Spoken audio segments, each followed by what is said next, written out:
Please ഷഗ്ബ channel ബത്തലാവോ രുചിയാവും ആരോഗ്യമാവും. ഇന്ന് നമ്മൾ കിടിലമായിട്ട് അവൽ ദോശ എങ്ങനെ ചെയ്യാമെന്ന് കാണാം.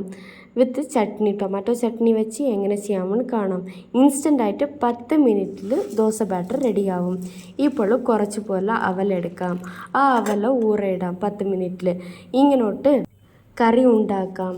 അതിൽ കുറച്ച് വെളിച്ചെണ്ണയും വെച്ചിട്ട് പട്ട, ജീരകം, കുരുമുളക് പൊടി, കുറച്ച് ചെറിയ ഉള്ളി, വെളുത്തുള്ളി ഇത്രയും ഇട്ട ശേഷം കുറച്ച് പെരുംജീരകപ്പൊടി ഇട്ടിട്ട് പഴുത്ത തക്കാളി കുറച്ച് ഇടണം.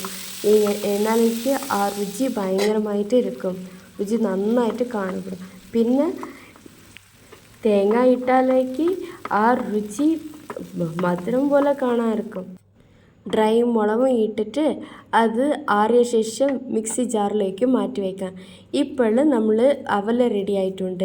അതിൽ കുറച്ചോട്ട് റവ ഒരു 2 സ്പൂൺ റവ ഇട്ടിട്ട് കുറച്ച് മൈദ, പിന്നെ 1 സ്പൂണ് ഉപ്പ്, പിന്നെ തൈര് ഇത്രയും ആഡ് ചെയ്തിട്ട് അത് മിക്സി ജാറിലേക്ക് ആക്കി അടിക്കാം.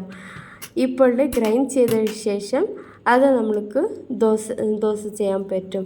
ഇൻസ്റ്റൻ്റായിട്ട് ദോശ മാവ് ബാറ്റർ റെഡി ആയിട്ടുണ്ട്. ഇപ്പോൾ നമ്മൾ നേരത്തെ റെഡിയാക്കിയ ചട്നി അരച്ച് വെച്ചിട്ടുണ്ട്. അത് ഇപ്പോൾ താളിക്കാം. കടുക്, പിന്നെ വെന്തയം, പിന്നെ കറിവേപ്പില ഇതൊക്കെ ഇട്ടിട്ട് താളിച്ച് ഇത് ഇങ്ങോട്ട് മാറ്റാം. പിന്നെ കടായിൽ മാറ്റി നല്ല കൊതിപ്പിച്ച് വന്ന ശേഷം എന്താ ഒരു മണം!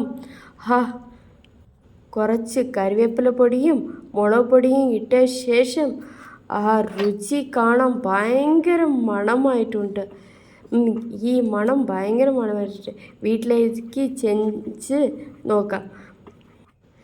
ഇപ്പോൾ തക്കാളി ചട്നി റെഡി ആയിട്ടുണ്ട്. ഇങ്ങനോട്ട് ഈ അവൽ ബാറ്റർ വെച്ചിട്ട് നമ്മൾ ദോശ ഊത്താം. നമ്മൾ ദോശ ഊത്തിയ ശേഷം നമ്മൾക്ക് ദോശ റെഡി ആയിട്ടുണ്ട്. ഈ പ്ലേറ്റിൽ മാറ്റി വെച്ച് നമ്മൾക്ക് രുചിയായിട്ടുള്ള ഇൻസ്റ്റൻറ്റ് ടിഫിനിലും എടുക്കാം, ഡിന്നറിലും എടുക്കാം. ഇൻസ്റ്റൻ്റായിട്ട് ദോശമാവില്ലാണ് നമ്മൾ